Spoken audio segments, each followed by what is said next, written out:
जय हिंद, नमस्कार। मैं अंबर जैदी स्वागत करती हूँ आप सबका एक बार फिर से हमारे आज के कार्यक्रम में। वैसे तो हम जानते हैं कि ईरान, इजराइल और ये हमास को लेकर जो जंग है पिछले कई सालों से चल रही है। लेकिन अचानक से आधी रात को खबर आती है कि इजराइल ने कतर पर स्ट्राइक कर दी और ऑपरेशन समिट ऑफ फायर, जिसमें हमास लीडर्स को एलिमिनेट करने के लिए ये स्ट्राइक की। और ये बहुत शॉकिंग था क्योंकि जिस तरह से कुछ हुआ और उसके पीछे रीजन दिया गया। और अब खबर ये भी आ रही है, उस वक्त तो ये क्लैरिटी नहीं थी कि कोई मारा गया है हमास का लीडर या नहीं, लेकिन ये क्लैरिफिकेशन आ गई कि कोई लीडर इसमें हताहत नहीं हुआ है। आखिर ये सब क्यों हो रहा है? इसराइल को अमेरिका कंट्रोल नहीं कर पा रहा है या किस तरह से सारी चीजें हो रही हैं, उसको डिटेल में समझेंगे। हमारे साथ मौजूद है हमारे खास मेहमान मेजर जनरल थाना। बहुत बहुत स्वागत है सर आपका। जय हिंद, नमस्कार। नमस्कार, जय हिंद। और अच्छा लगा आपके लोगों से, आपके व्यूअर से बात करके। बहुत धन्यवाद सर। सर, इजराइल, ईरान और ये हमास का ये जो सब विवाद है पिछले कई सालों से चल रहा है और ऑन एंड ऑफ कुछ ना कुछ, कभी इजराइल, ईरान और ये सारी चीजें हमने पिछले कुछ सालों में देखी हैं। लेकिन सर, कतर पे स्ट्राइक करना किस तरह से देखा जाना चाहिए इसको?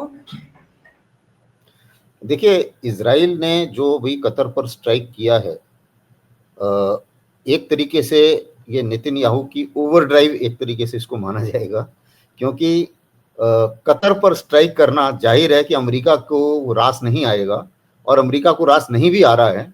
लेकिन जो पकड़ है इजराइल की अमेरिका के ऊपर और प्रेसिडेंट ट्रंप के ऊपर, जो नेतन्याहू की पकड़ है, वो इतनी ज़बरदस्त है कि प्रेसिडेंट ट्रंप चाहकर भी कुछ खास कर नहीं पा रहे हैं। और जो उनका रेस्पॉन्स भी है वो एक तरीके से कंफ्यूजिंग रेस्पॉन्स है। अभी आप देखिए, पहले तो उसने करा क्यों, ये इजराइल ने ये कतर के ऊपर हमला कर क्यों रहा है। सबसे पहले ये आप देखिए, कतर में अमेरिका का बहुत बड़ा मिलिट्री बेस है, अल हदीद बेस कहते हैं। तकरीबन ऐसा माना जा रहा है कि 8,000 से 11,000 तक सोल्जियर्स अमेरिका के हमेशा इजराइल में रहते हैं। और जो अमेरिका की जो सेंट्रल कमांड है वो काफ़ी हद तक इसको एक पिवट की तरह इस्तेमाल करती है, एक बेस की तरह इस्तेमाल करती है। तो ये बहुत इम्पॉर्टेंट बेस है अमेरिका के लिए मिडल ईस्ट के अंदर। दूसरी चीज़ ये है कि कतर नेगोशिएट कर रहा था हमास और इजराइल के बीच में। तीसरी चीज़ ये है कि कतर के संबंध अमेरिका से काफ़ी बेहतर भी हुए थे। आपको याद होगा कि प्रेसिडेंट ट्रंप कतर गए, उनको एक हवाई जहाज भी गिफ्ट कर दिया उन्होंने, ये भी बोल दिया जी मैं इन्वेस्टमेंट करूंगा 1 ट्रिलियन की। अब उनको अफसोस हो रहा है और अभी उनको अरब देश भी सारे गालियां दे रहे हैं कि भाई साहब ये करा क्या आपने, हवाई जहाज भी ले लिया और उसके आपके ऊपर अटैक भी आ गया और अभी आप कुछ नहीं कर पा रहे हैं। तो ये एक बड़ी विडंबना वाली बात हो गई उनके लिए भी और अमेरिका के लिए। और सर, अभी तो उनका भी रिन्यू होना है, सिक्योरिटी वाला पैक्ट, तो वो भी खटाई में जाता हुआ नजर आएगा। इसके बाद क्या वो देखना पड़ेगा कि आगे कैसे बढ़ता है, क्योंकि अभी तो अमेरिका ने ये बोला है उनको कि इसके बाद कुछ नहीं होगा और हम कोशिश करेंगे कंट्रोल करने की। इस किस्म की कुछ इंडिकेशंस दिए हैं अमेरिका ने। लेकिन इसमें भी कोई शक नहीं है कि प्रेसिडेंट ट्रंप जो है ये भी नहीं बोल सकते कि नहीं नहीं इजराइल ने बहुत गलत करा। तो वो दोनों भाषा बोल रहे हैं। एक भाषा बोल रहे हैं कि नहीं हमास को पनिशमेंट मिलनी चाहिए, एक भाषा है। दूसरी भाषा ये है कि नहीं इसमें अमेरिका की स्वीकृति नहीं थी। तीसरी भाषा ये है कि हमें अमेरिका ने नहीं बताया, मुझे मेरी मिलिट्री ने बताया। ये प्रेसिडेंट ट्रंप का कहना है, जबकि इजराइल का कहना है कि नहीं हमने वॉशिंगटन को बता दिया था। दूसरी चीज जो कॉन्ट्रोडिक्शन है, वो बोलते हैं नहीं हमने कतर को भी बता दिया था। अमेरिका बोलता है कि हमें हमारी मिलिट्री ने बताया तो कतर को ही बता दिया था। कतर का कहना ये है कि नहीं नहीं इन्होंने, इनका फोन जब आया तब तो हमारे ऑलरेडी बम्बार्डमेंट हो रहा था। तो ये एक तरीके से ऐसा माना जा रहा है इस चीज को, पूरे जो भी स्टेटमेंट्स हैं इनको अगर आप जोड़ के एक साथ देखें तो इसका मतलब ये है कि इस हमले पर ट्रंप का कंट्रोल नहीं था। ये सिंपल सी बात है। और नेतन्याहू ये क्यों कर रहा है, क्योंकि बीच में बातचीत हो रही थी कि शायद कुछ सीज फायर टॉक्स हो जाएं और नेतन्याहू ये चाहते हैं कि भाई ये टॉक्स सक्सेसफुल ना हो किसी भी हालत में। उसके दो कारण, पहला कारण तो उनकी अपनी कुर्सी का खतरा है, लड़ाई बंद तो उनकी कुर्सी गई, ये एक बेसिक प्री कंडीशन है जिसको वो लेके चल रहे। दूसरा कारण आता है इजराइल के लिए। अब अगर आप इजराइल के हिसाब से बात करें तो जो वो बोल रहे हैं उसके अलावा लेकिन जो कर रहे हैं वो ज्यादा जोर से बोला जाता है या ज्यादा जोर से समझा जाता है। और उसको हम एज एनालिस्ट जब समझते हैं तो हमारे हिसाब से तो ये है कि इजराइल का एम बड़ा क्लियर है कि गाजा में सबको मार मार के भगा दो, एक ग्रेटर इजराइल होगा जॉर्डन रिवर से लेके समुद्र तक, बाकी सब जो है वो सेकंड क्लास सिटीजन होंगे इस एरिया में। और हमस का जो गाजा सिटी है उसको मैं पूरी तरीके से बर्बाद कर दूंगा, टनल पूरी बर्बाद कर दूंगा, हमस दोबारा भी खड़ा ना हो पाए, ये मुझे यकीन करना है। और उसमें कितनी जानें चली जाती हैं उससे मुझे कोई लेना देना नहीं, ये उनका एक्शंस बोल रहे हैं, वर्बली तो कोई ऐसे नहीं बोलेगा। अब उसमें उनका जो है उन्होंने एक तरीके से भूख को भी एक वेपन की तरह इस्तेमाल करा। जो फेमीन डिक्लेयर किया गया यूनाइटेड नेशंस की तरफ से, तो यूनाइटेड नेशन के पीछे पड़ गए वो, ये झूठ बोल रहे हैं, फेमीन तो है ही नहीं। अमेरिका भी बीच में वीटो लगाने के लिए आगे आ गया, और अमेरिका को भी दिक्कत हो रही है क्योंकि वर्ल्ड में अभी सारे के सारे इसकी निंदा कर रहे हैं, सिर्फ अमेरिका और इजराइल को छोड़ के बस यही दो थोड़े आइसोलेट हो गए। अब आती है बात कि अमेरिका के साथ क्या मुसीबत है। अमेरिका की प्रॉब्लम यह है कि देखिए, एक होती है वहां पे AI America Israel public action committee. अब ये जो पब्लिक एक्शन कमेटी है, इसकी जो ये सबसे बड़ी लॉबी मानी जाती है अमेरिकन कांग्रेस में।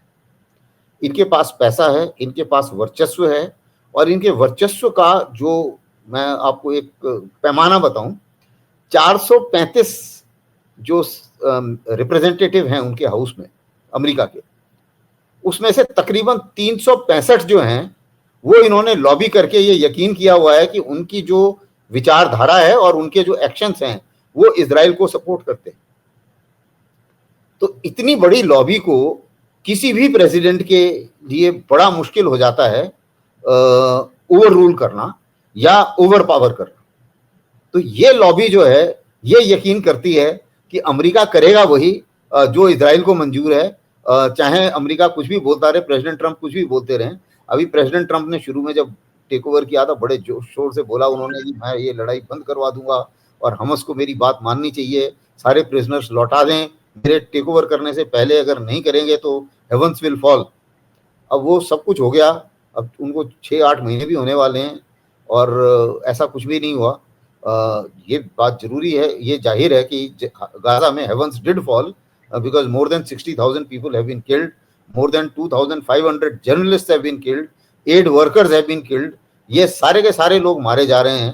तो जाहिर है कि एक तरीके से जो है वो बर्बादी तो बहुत हुई है वहाँ पे, लेकिन उस बर्बादी का नतीजा क्या निकला, अगर वो शांति की तरफ है तो शांति का तो कोई चांस ही नहीं। दूसरी चीज ये है कि जो प्रेसिडेंट ट्रंप का जो सपोर्ट है वो अभी तक लग रहा है कि नेतन्याहू को और ज्यादा एडवेंचरिज्म बना रहा है, उनको एडवेंचर या जिसे बोलना चाहिए और ज्यादा बड़ी बड़ी हिमाकतें करने पर फ्री छूट दे रहा है। तो ये फ्री छूट जो है ये पूरे वर्ल्ड के लिए थोड़ी महंगी पड़ रही है अभी, चाहे वो गाजा में हो और वो हर जगह ही लड़ाई छेड़ रहे हैं। अभी आप देखिए, कुछ समय पहले अभी हुदीस के साथ भी हुआ था, उन्होंने हुदी के ऊपर वार करा, उनका प्राइम मिनिस्टर मार दिया, हुदीस ने एक मिसाइल मार दी, वो भी एक बड़ी जबरदस्त मिसाइल थी, MIRV कैपेबिलिटी के साथ मिसाइल थी, तो उसमें भी दिक्कत हुई इन्हें। उसके बाद इन्होंने एयर स्ट्राइक करी, तो एक वहाँ पे गड़बड़ चल रही है। उसके बाद लेबनान में भी गड़बड़ चल रही है, वहाँ भी ये कहते हैं कि भाई आप लेबनान में हिजबुल्लाह को टोटली हटा दो। अब टोटली हटा दो में कुछ लोग उनके इलेक्टेड मेंबर्स हैं वो कहाँ से हट जाएंगे, तो वो बोलते हैं कि जब तक वो नहीं होगा तब तक मैं पीछे नहीं हटूंगा। तो हालांकि उन्होंने सीजफायर डील साइन करी, ये भी कहा कि भाई इजरायली आर्मी पीछे चली जाएगी और वहाँ लेबनान से निकल जाएगी, लेकिन निकल नहीं रहे। उसी मुताबिक सीरिया के ऊपर भी वो हमला करते रहते। तो ये मुझे लग रहा है कि लड़ाई को आगे बढ़ाने की एक स्ट्रेटजी है, और इस स्ट्रेटजी के तहत जब तक गाजा में उनके हिसाब से सारे के सारे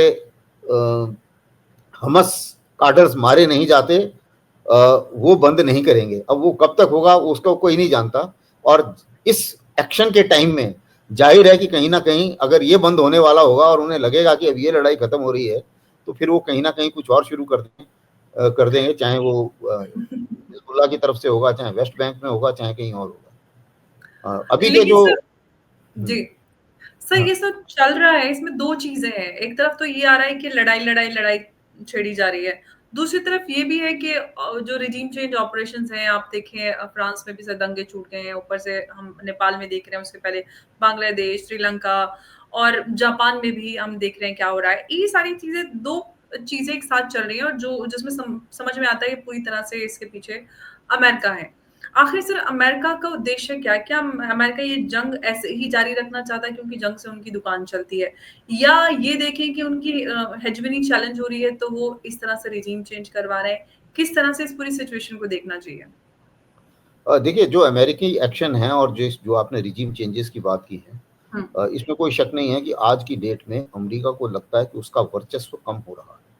हुँ, और जैसे एससीओ कॉन्फ्रेंस में सारे के सारे लीडर, हुँ, prime minister Modi, Xi Jinping, president Putin, ये सब एक साथ सामने आए, और जिस हिसाब से प्रेसिडेंट ट्रंप ने पूरे वर्ल्ड में टैरिफ लगाए और उसका पुशबैक हो रहा है, तो उससे ये नज़र आ रहा है कि अमेरिका को भी कहीं न कहीं नर्वसनेस है। और वो भी इस पूरे वर्ल्ड में जो ये पावर पॉलिटिक्स चलती है, उस पॉलिटिक्स में वो ये चाहेंगे कि हर देश में उनके फ़ेवरेबल रिजीम हो, और अगर उनकी फ़ेवरेबल रिजीम ना हो तो वो एरिया ऐसा मुसीबत में आ जाए, डिस्टर्ब्ड हो जाए कि उससे बाकियों को परेशानी हो जाएगी जो उनके कॉम्पिटिटर। अभी जो आपने बात कही उसी से रिलेटेड है अभी ये नेपाल की कहानी, और उससे पहले कुछ समय पहले बांग्लादेश में हुई थी। हुँ, अभी आप देखिए अगर बांग्लादेश में मुसीबत आती है तो जाहिर है कि साउथ एशिया डिस्टर्ब होता है। उन्होंने एक वहाँ पर स्टूडेंट्स का, सो कॉल्ड स्टूडेंट्स का आंदोलन हुआ, और उस आंदोलन में कोटा सिस्टम के ऊपर बात हुई, लेकिन जो बंदा गवर्न करने के लिए आया, मोहम्मद यूनुस, उसको पैराशूट करके लाया गया वहाँ से, अमेरिका से। तो उन्होंने अपना आदमी बैठाया वहाँ पे, और वो आदमी वहाँ बैठा, तो वो जाहिर है कि वो भारत के हक में तो बात कर नहीं रहा है, और ना ही अभी काम कर रहा है कोई भारत के हक में। सर तो एक सीरिया तरीके में से भी भारत स्टूडेंट को करने ही आंदोलन ही हुआ था। आज सीरिया का क्या हाल है? हमारे सामने तो की स्टूडेंट आंदोलन से शुरू होके उस देश का क्या हाल हो जाता है ये बिल्कुल, आपने बिल्कुल सही कहा। देखिए, कितना बुरा हाल हो गया उधर का। और जब भी आप बाहर की ताकतों को बढ़ावा देते हैं, जो भी लोग हैं जो एक तरीके से अपने देश में नाराज़ हैं गवर्नमेंट से, हुँ, लेकिन अगर वो बाहर की ताकतों को बढ़ावा देते हैं, तो यही होता है जो बांग्लादेश में हुआ, जो श्रीलंका में हुआ, और जो नेपाल में अभी हो रहा है। हालाँकि नेपाल में डायरेक्ट इन्वॉल्वमेंट के बहुत ज़्यादा प्रूफ नहीं है, लेकिन फिर भी इनडायरेक्टली अगर देखा जाए, तो नेपाल में भी देखिए चीन को के हक में वो थी ओली सरकार। तो ओली सरकार को गिराना जो है वो चीन तो करेगा नहीं। भारत डिस्टर्बेंस नहीं चाहता अपने बॉर्डर में, क्योंकि उससे हमें ही नुकसान है, तो भारत भी नहीं करेगा। तो ले दे के किसके इंटरेस्ट में है? अगर नेपाल डिस्टर्ब होता है तो चीन भी डिस्टर्ब होता है और भारत भी डिस्टर्ब होता है, और ये जो है वो एक ही पावर के हक में जा रहा है इस समय, वो है अमेरिका। तो जो तार है वो कहीं ना कहीं उधर जाके जुड़ रहे हैं। उसी मुताबिक अगर आप देखिए, जो एक फिगर वहां पर उभर के आ रहे हैं नेपाल में, एक जी, जो सोशल मीडिया में जी, भी काफ़ी फेमस हैं वो, और हुँ, मेयर थे काठमांडू सिटी के, और पहले रैपर रहे हैं, उनकी काफ़ी बड़ी फैन फॉलोइंग है। वो भी, उनका भी अमेरिका से काफ़ी और ऐप्स से काफ़ी उनकी इनकम होती है, आमदनी होती है। तो उधर भी एक एंगल है। और दूसरा एक एंगल है, एक और पॉलिटिशियन है जिसको भी जेल से बाहर निकाला गया है, जो पुराने डिप्टी प्राइम मिनिस्टर रहे हैं, और वो भी जेल में गए थे क्योंकि उनकी अमेरिकी लिंक, तो ओली सरकार ने उनको जेल में डाल दिया था। अब वो जेल से बाहर आए हैं। तो ये इन चीज़ों को अगर जोड़ते हैं तो लगता है कि इंटरेस्ट कहाँ का था? इंटरेस्ट भी अमेरिका का था। और ये जो तार हैं ये भी ऐसे ही जुड़ रहे हैं कि और किसी को कोई फ़ायदा हो नहीं सकता इस पूरे क्योस से। ना नेपाल को फ़ायदा है, ना चीन को फ़ायदा है, ना इंडिया को फ़ायदा है। तो अपैरेंटली लगता तो यही है कि उसी तरफ से कुछ हुआ है। अब जो आपने बड़ा सवाल पूछा, बड़ा सवाल ये है कि देखिए चीन में, अमेरिका में एक चीज बिल्कुल क्लियर आ रही है उनके दिमाग में कि चीन आज की डेट में उनका सबसे बड़ा चैलेंज है, और भारत भविष्य में चैलेंज हो सकता है। और अगर आपको याद हो, जब ये यूएसएसआर था उसको तोड़ने के लिए उन्होंने चीन को बढ़ाया था, चीन की मदद की थी, चीन को एक शक्ति के तौर पे उन्होंने काफी वहां पर इन्वेस्टमेंट किए, जिससे चीन काफी आगे बढ़ा। तो अब वो ये सोच रहे हैं कि भारत के केस में ये गलती हम दोबारा नहीं दोहराएंगे, क्योंकि चीन आगे बढ़ा और फिर बढ़ता ही गया और अब आज हमें चैलेंज कर रहा है। तो भारत की जो प्रगति है उसको अगर हम, जब भारत उतना बड़ा हो जाए उससे पहले अगर हम रोक पाए तो हम कोशिश करेंगे। और मुझे लगता है कि उनका डीप स्टेट इसी एंगल के ऊपर काम कर रहा है। वो बात दूसरी है कि ना वो चीन की राइज रोक पाए, ना भारत का राइज रोक पाएंगे, क्योंकि जब भी ऐसी शक्तियां, एशियन शक्तियां जब आगे बढ़ती हैं तो पॉपुलेशन इतनी ज्यादा है, इनका अपना एक ग्रोथ है, अपनी एक ड्राइव है। और ये ड्राइव जो है इंडिजिनस ड्राइव है, क्योंकि हमारी अपनी बहुत बड़ी डोमेस्टिक मार्केट है, हमारी जीडीपी ज्यादातर हमारी अपनी डोमेस्टिक मार्केट से चलती है। तो ये राइज तो बंद नहीं होगा। और मैंने आपके शो में पहले भी बताया है कि अगर हम पिछले 2-3 साल निकाल दें, उससे पहले तकरीबन 800 साल तक भारत और चीन वर्ल्ड की सबसे बड़ी इकोनॉमी रहे हैं, और वो पोटेंशियल रखते हैं कि वर्ल्ड की सबसे बड़ी इकोनॉमी बन पाए। ये एक फैक्ट है जो कि अब धीरे धीरे वेस्टर्न कंट्रीज रियलाइज करना शुरू कर रहे हैं। सर, अब इसमें मैं एक सवाल आपसे जानना चाहती हूँ कि चाइना और हम भारत की बात करते हैं, बाकी जापान और ये सारे लोग तो समझ चुके हैं और जापान ने समझा और उसका अब अंजाम भी देख रहे हैं, इंक्लूडिंग फ्रांस। लेकिन सर, अगर हम मिडिल ईस्ट की बात करते हैं, या खासतौर से जो अभी कतर में हुआ और सऊदी भी, जिस तरह से हम जानते हैं कि जो ऑयल फॉर सिक्योरिटी पैक्ट है वो ऑलमोस्ट इनका एक्सपायर हो चुका है और उस रिन्यूअल को लेकर अभी कुछ नजर नहीं आ रहा है। तो क्या सर, जो हमारे इस पूरे एशिया की अगर हम बात कर लेते हैं, क्या इन सब को समझ में आ रहा है कि अमेरिका पे भरोसा नहीं कर सकते और पूरी एक रीजनल पावर एक साथ आए और समझें कि हम लोग एक सिविलाइजेशनल, हम लोग कंट्रीज हैं, अमेरिका अलग है, अमेरिका सिर्फ हमें इस्तेमाल करना चाहती है और हमारी जो पूरी तरक्की है उसको कंट्रोल करके अपने हाथ में दबा कर रखना चाहती है। देखिए, रियलाइज तो हो रहा है, ऐसी बात नहीं कि रियलाइज नहीं हो रहा, क्योंकि वर्ल्ड में सभी लोग जो हैं वो अपने इंटरेस्ट से देखते हैं, सारे देश अपना इंटरेस्ट देखते हैं, जो उनके देश का इंटरेस्ट है। और उनके देश के इंटरेस्ट में उस समय समीकरण ये बन रहा था कि अलग अलग अगर आप अमेरिका से फायदा उठा सकते हैं तो क्यों नहीं। तो इस चक्कर में आपने देखा होगा कि ये पैलेस्टीनियंस के खिलाफ जब इसराइल की लड़ाई थी, और इसराइल के खिलाफ शुरू में जो लड़ाइयाँ हुई हैं, जो अरब इसराइल वॉर के नाम से फेमस हैं, उसके बाद पूरा अरब संसार जो है वो एक साथ कभी नहीं आया, और वो अलग थलग पड़ा हुआ है। अगर जो पैलेस्टीन में भी जो कुछ हुआ उसकी भी रेस्पॉन्सेज जो है वो अलग थलग रेस्पॉन्स हैं। वो सिर्फ बातचीत से ज्यादा अरब देशों ने कुछ किया नहीं। और इजराइल ये जानता है और अमेरिका ये जानता है। अब ये दोनों ये जानते हैं, और इन दोनों की साथ बड़ी चीज ये है कि इस कमजोरी को ये पूरा का पूरा फायदा उठाते हैं, और इन्होंने ये फायदा उठा रहे हैं। अगर आप देखिए, कतर से इतनी बड़ी डील साइन हुई, इतना सब कुछ हुआ उस समय, तो जाहिर है कि कतर को भी अपना इंटरेस्ट नजर आता है, क्योंकि बीच में एक बार अरब देशों ने कतर को बायकॉट कर दिया था। तो कतर को लगता है कि यार इनसे तो फिर यही अच्छे हैं कि कम से कम इनसे मेरी इनकम तो चल रही है। अभी उसी मुताबिक सऊदी अरेबिया को भी लगता है कि भाई बाकियों से तो मुझे कोई विशेष फायदा हुआ नहीं है, अगर मैं अमेरिका के साथ डील कर रहा हूं तो मेरी इकोनॉमी बढ़ रही है, मैं आगे भी बढ़ रहा हूं। तो वो अपना इंटरेस्ट फिर देखने लगते हैं। उसी मुताबिक बाकी के देश हैं वो भी अपना अपना इंटरेस्ट देख रहे हैं। जॉर्डन वाले जो हैं, जॉर्डन के राजा, वो भी अमेरिका के काफी नजदीकी माने जाते हैं। तो जब ये एयर स्ट्राइक्स हो रही हैं, तो उन्होंने कभी तो ये बोला कि नहीं मैं साथ नहीं दे रहा हूं, और बीच में कुछ प्रोजेक्टाइल्स ईरान के गिराए भी थे जो उनके एयर स्पेस से जा रहे थे। तो एक तरीके से ये जानते हुए भी कि अमेरिका पर विश्वास नहीं किया जा सकता, फिर भी लोग अमेरिका से फायदा उठाने की कोशिश करते हैं, और ये एक आज की रियलिटी है। अगर आप देखिए, जब ये हमारी टैरिफ वॉर शुरू हुई है, जाहिर है कि भारत में कोई भी ट्रंप के ऊपर तो भरोसा करता नहीं और ना ही करेगा, और ना ही ट्रंप लेड अमेरिका के ऊपर कोई भरोसा नहीं करेगा। जब तक ट्रंप उसके शासक हैं, मुझे नहीं लगता कि भारत में किसी के भी दिल से ये आवाज आएगी कि अमेरिका के ऊपर भरोसा करो। ये हो नहीं सकता, क्योंकि उन्होंने एक तरीके से पीठ में छुरा घोंपने वाली बात की है। जो ट्रंप और टैरिफ और जो हमारे ऊपर, उनका बस नहीं चला रूस के ऊपर और चीन के ऊपर, तो हमारे ऊपर 50% टैरिफ लगा दिया कि जी मैं रूस की लड़ाई बंद करना चाहता हूँ, जबकि तेल चीन ज्यादा खरीद रहा है, गैस यूरोप ज्यादा खरीद रहा है, और खुद ये लोग लगे हुए हैं कि हम अपनी डील करेंगे रूस के तेल की कंपनियों के साथ।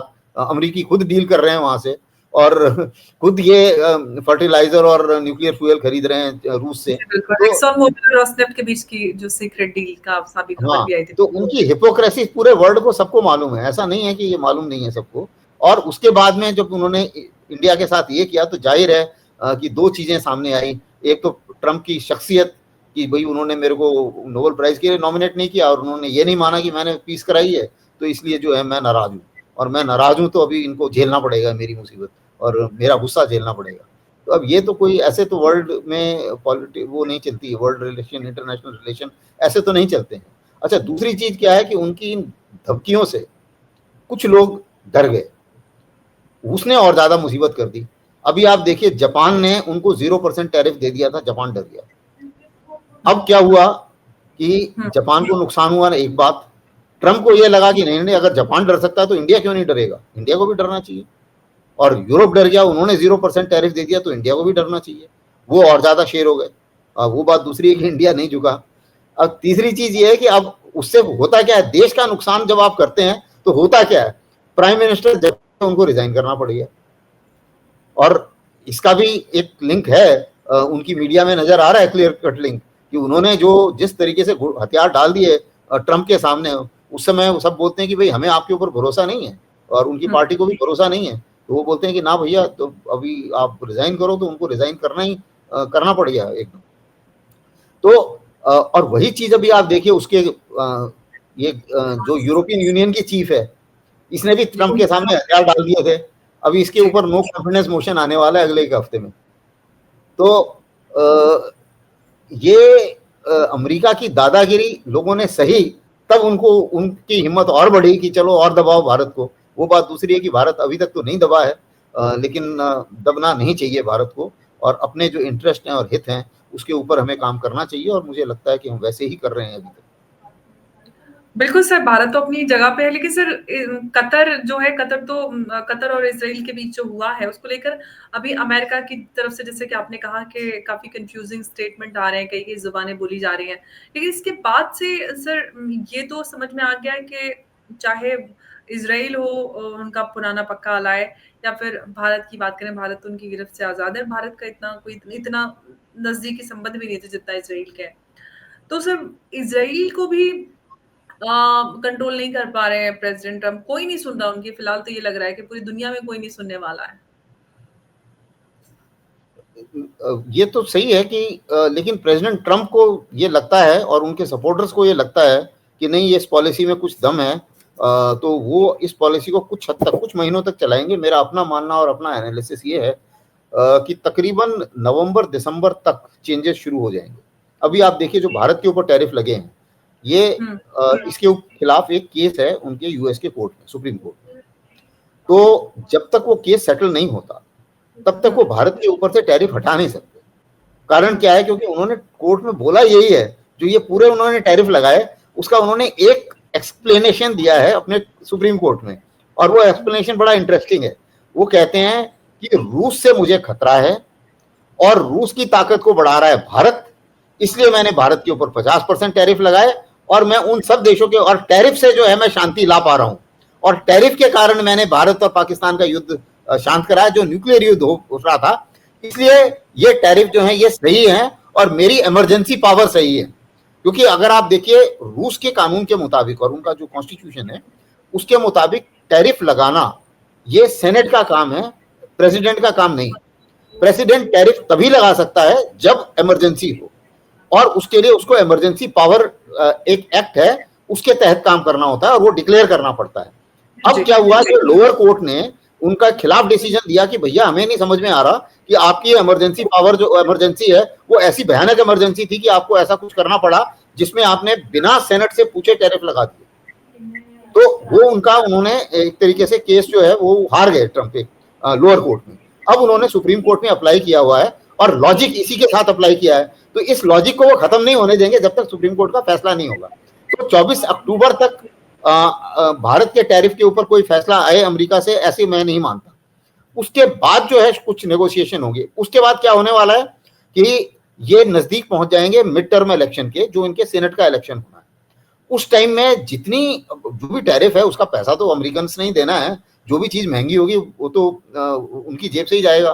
तो उस समय क्या होगा, जब ये कीमतें बढ़ेंगी अमेरिका में, और अमेरिका का प्रोडक्शन बढ़ नहीं पाएगा उतना, क्योंकि अमेरिका में उनके वेजेस इतने ज्यादा हैं कि वो प्रॉफिटेबली कुछ प्रोड्यूस कर नहीं सकते छोटी मोटी चीजें। हवाई जहाज वगैरह की बात अलग है, क्योंकि वो लड़ाई लड़वा देते हैं तो उनके हवाई जहाज बिक जाते हैं, वो कहानी अलग है। लेकिन जो बाकी नॉर्मल तो कुछ चीजें और हैं बनाते नहीं है सर। के हालत में है नहीं, क्योंकि उनके यहाँ लेबर की कॉस्ट बहुत ज्यादा है, तो कॉम्पिटिटिव है नहीं वो। तो उस हालत में क्या होगा कि वो जॉब्स भी नहीं आ पाएंगे, मैन्युफैक्चरिंग उतनी नहीं बढ़ेगी जितना वो ये चाह रहे हैं कि इस टैरिफ से शायद बढ़े, और महंगाई बढ़ जाएगी। तो उस हालत में अभी ट्रंप को फिर अपनी जो पोजीशन है वहां पर वो बचाना मुश्किल हो जाएगा, क्योंकि अगर सेनेट में डेमोक्रेट जीत जाते हैं या ट्रंप की बहुमत चला जाता है रिपब्लिकन्स का, तो उसके बाद वो लेम डक प्रेसिडेंट बन जाएंगे अगले 2 सालों के लिए, और फिर वो कोई बड़ा फैसला नहीं ले पाएंगे। तो इससे ये इफेक्ट जो है वो अगले 2 महीने में आएंगे। तो आप देखिए 2 महीने के बाद में कुछ कुछ तो इनके अभी अभी से सुर बदलने शुरू हुए हैं। अभी बोलना हाँ उन्होंने जी। शुरू किया कि नहीं, हाँ कुछ कुछ रिकॉन्सिलेटरी या फेवर में, भारत के फेवर में उन्होंने कुछ टोन चेंज की है। लेकिन उस टोन चेंज करने को मैं कोई बहुत ज्यादा अहमियत नहीं देता। कारण ये है, हालांकि प्राइम मिनिस्टर ने उनको एक रेसिप्रोकल ट्वीट भी दे दिया है, जी अच्छा बिल्कुल। ट्वीट, लेकिन उसको मैं नहीं मानता, क्योंकि जब तक टैरिफ लगे हुए हैं, जब तक उनकी पाकिस्तान पॉलिसी वही है जो है, तब तक हमें, मुझे नहीं लगता कि हम चीन के ऊपर, भारत अमेरिका के ऊपर विश्वास कर सकते। बिल्कुल सर, आपने सही कहा, क्योंकि एक तरफ तो पीटर नवारो और इस तरह के लोग हैं जो भारत विरोधी बयान दे रहे हैं, दूसरी तरफ प्रेसिडेंट ट्रंप इस तरह का बीच-बीच में इस तरह की बात कर देते हैं। तो दोनों ही चीज़ें चल रही हैं, अमेरिका की तरफ से काफ़ी कन्फ्यूज़िंग चीज़ें आ रही हैं, और हम सब जानते हैं कि मिड टर्म बहुत ज़्यादा दूर नहीं है, उससे पहले उम्मीद है कि ये सारी चीज़ें सेटल हो सकती हैं, क्योंकि अमेरिका में भी इस तरह का विरोध शुरू हो गया है। और अब देखते हैं कि ये पूरा जो विवाद है कहाँ जाकर वो थमता है। सर, आपका बहुत-बहुत धन्यवाद हमारे साथ आज की इस चर्चा में जुड़ने के लिए। नमस्कार, जय हिंद, जय भारत। जय हिंद। धन्यवाद आपको भी और आपके व्यूअर्स को भी। Thank you sir.